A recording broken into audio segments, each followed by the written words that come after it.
현재 시장을 어떻게 바라보고 있냐면 처음에는 이제 처음에는 세 가지 공간을 바라봤어요. 첫 번째는 AI 공간. AI 지금 막 올라가죠. 근데 여러분들 그 AI 쪽도요.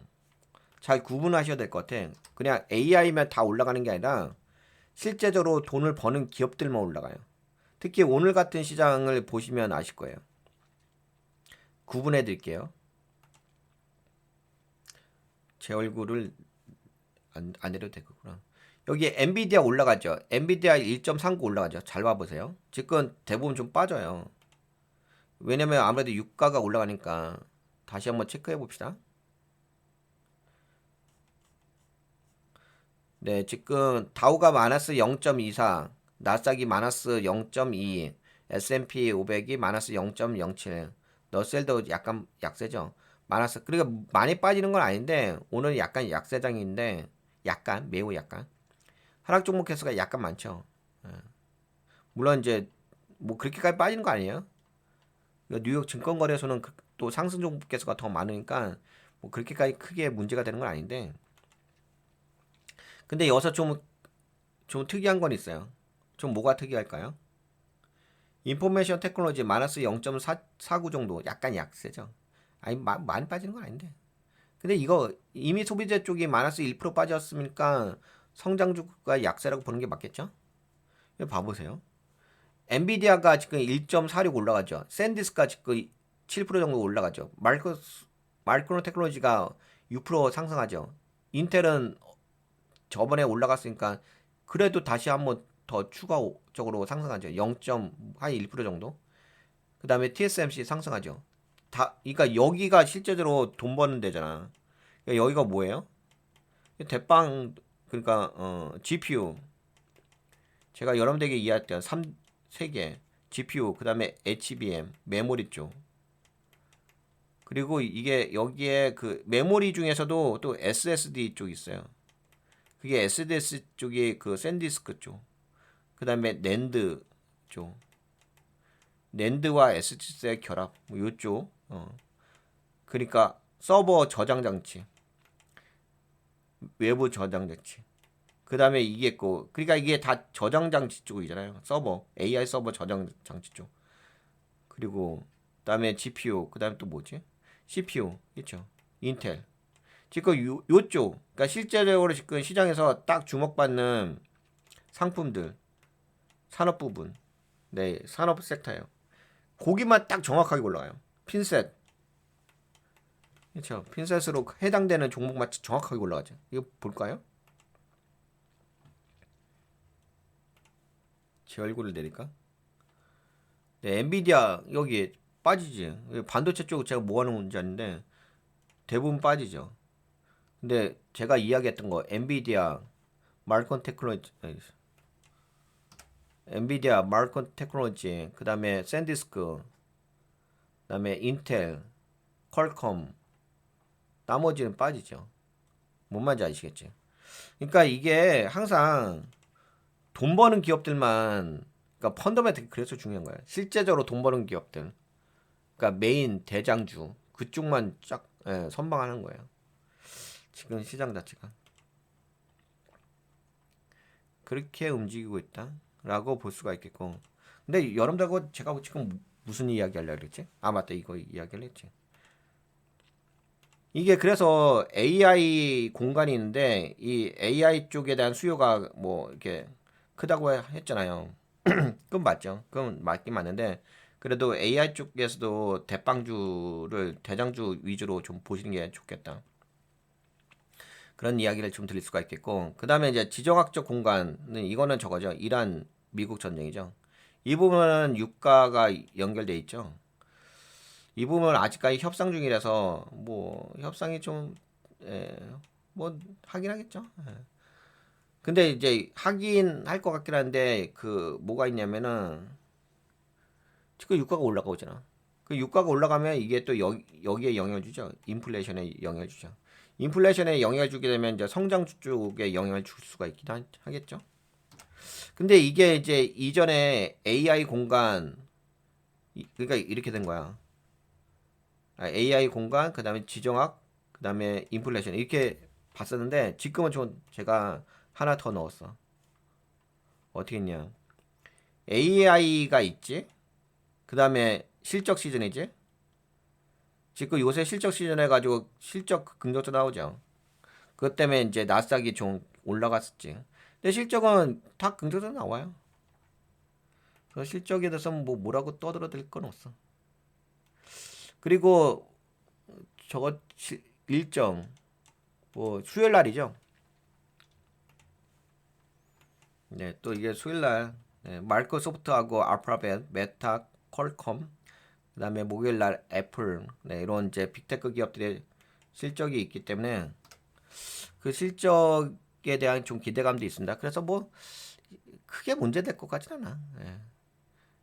왜 공간이 이제 네 가지 공간이 있으니까 크게 문제될 것 같진 않고 지금은 약간 유가가 올라가니까 예, 그것 때문에 좀 조정 받는 것 같고 그래서 실적 시즌이 있는 거고 예, 또 한 가지는 제가 지금 그다음에 아까 이야기했던 전쟁 이슈 요거는 뭐 현재 이란이 제안을 했다고 했으니까는 휴전 협정을 위한 제안을 했다고 했으니까 그거는 뭐 어떻게 진행되겠지. 그건 우리가 판단하지 맙시다. 근데 이제 제가 보기에는 이제 중간 선거죠, 중간 선거. 이 중간 선거가 11월 달이잖아요. 근데 미국의 중간 선거를 보니까는 9월 달부터 사전 선거가 있더라고요. 사전 투표. 네, 그래서 9월에서 11월까지 투표를 하더라고. 근데 그걸 좀 계산해 보니까는 제가 여기에다 계산해 봤거든. 미국, 이란, 네, 요거는 협상 기간이 제가 계산했을 때는 아무리 늦어도 5월 말일까지는 협상이 완료돼야 되지 않을까? 왜? 미국의 중간 선거를 대비하기 위해서. 어, 유권자들이 지금 뭐가 문제냐면은 아무래도 미국 이란 전쟁으로 인해서 유가가 올라가잖아요. 그 오늘도 지금 봐보세요. 지금도 보시게 되면 네 108달러까지 올라갔죠. 브렌트유가. 그리고 크루드 오일이 96달러까지 올랐죠. 96달러, 108달러. 그리고 채권 금리도 살짝 올라가죠. 근데 유가 많이 올라간다? 108달러면 많이 올라가는 거 아니야? 잠깐만. 브렌트유도 봅시다.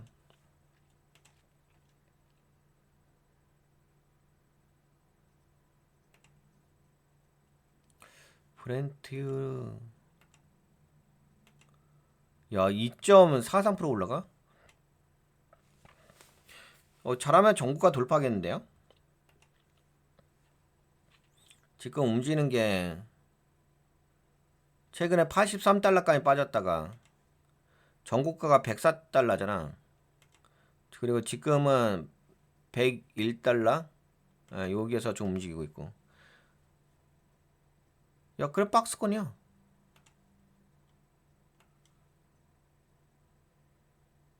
그쵸? 박스권이야, 박스권. 여기, 여기. 그러면 되게 많이 올라온 거야. 근데 이거 잘못하면 박스권 돌파할 수도 있긴 하겠다. 그쵸? 계속 밀어제 낀다면. 그러니까 이게 지금 고유가야. 이게 만만치가 않아. 그쵸? 이게 브렌트이거든요. 어, 브렌트가 지금 정가 잘하면 돌파할 수도 있는 자리야. 그래서 뭐 시장에 이게 유가가 고유가 시대이기 때문에 만만치 않다. 다만 요새 그나마 좀 나싸게 버텨주는 거는 실적이 긍정적으로 나오기 때문에 버틴다라고 봐야죠.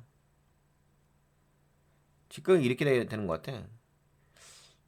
이란, 미국 전쟁, 호르무즈 해협 봉쇄, 유가 상승 그것들이 주가 상승에 약간 변수적인 역할을 하는 것 같아. 뭐 그럼에도 불구하고 뭐 지금 뭐 나스닥이 크게 빠지는 건 아니니까 약간 뭐 조정 정도도 주는 거니까 실적 시즌이라서 지금 5일선 타고 있고. 아니 근데 그래도 뭐 거래량 동반됐다. 예, 여튼간에 뭐 지금은 이런 변수는 있어요. 그냥 참고해서 보세요. 현재 상황이 크루드 오일이 네 96달러. 근데 이게 96달러가 중요한 게 아니라 이게 중요한 거거든요. 이게 선물 지수로 해가지고 월물마다 달라지는 거기 때문에 이게 봐봐 전국가 돌파할 자리잖아, 그치? 그래서 이게 지금 만만치는 않아요. 하여튼 유가 이슈는 있다 이렇게 좀 봐야 될 것 같아요. 유가 이슈는 좀 염두를 해 두어야 할 것 같고 뭐 그럼에도 불구하고 뭐 수요일날 목요일날 미국 시간으로 실적 발표했으니까 그거 좀 참고하시면 될 것 같고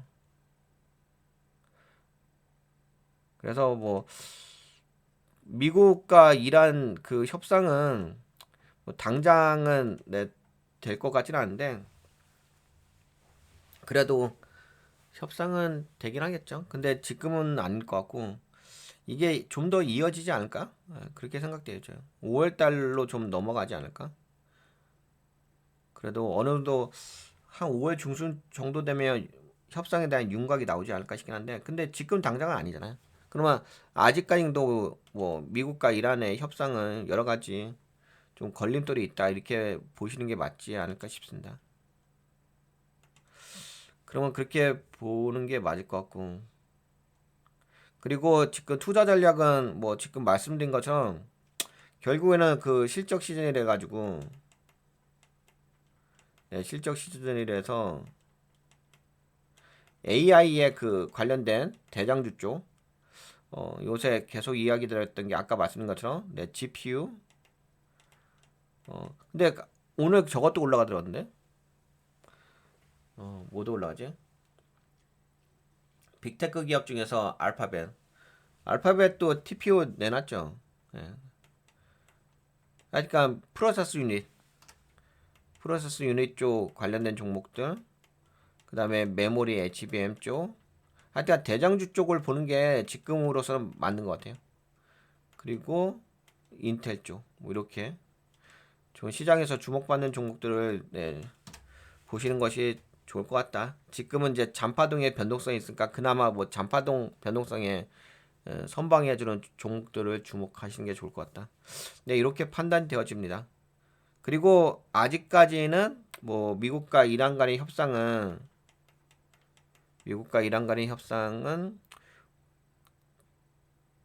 그냥 지켜봅시다. 그걸 우리가 뭐 단정해서 뭐라고 할 영역은 아니고 그냥 현재 상태까지만 이야기한다면 그냥 서로 협상을 하려고 애쓰고 있다. 그리고 트럼프 대통령도 지금 이란을 뭐 함부로 공격하기도 어렵죠. 만약에 예를 들어서 이란을 뭐 초토화 공격을 만약에 전쟁을 했다고 한다면은 이게 유가가 아까 보신 것처럼 전국가 거의 돌파 지점이거든요. 만약에 미국이 이란을 공격하게 되면은 어떻게 되냐? 유가는 뭐 전국가 막 돌파하면서 날아가는 거지.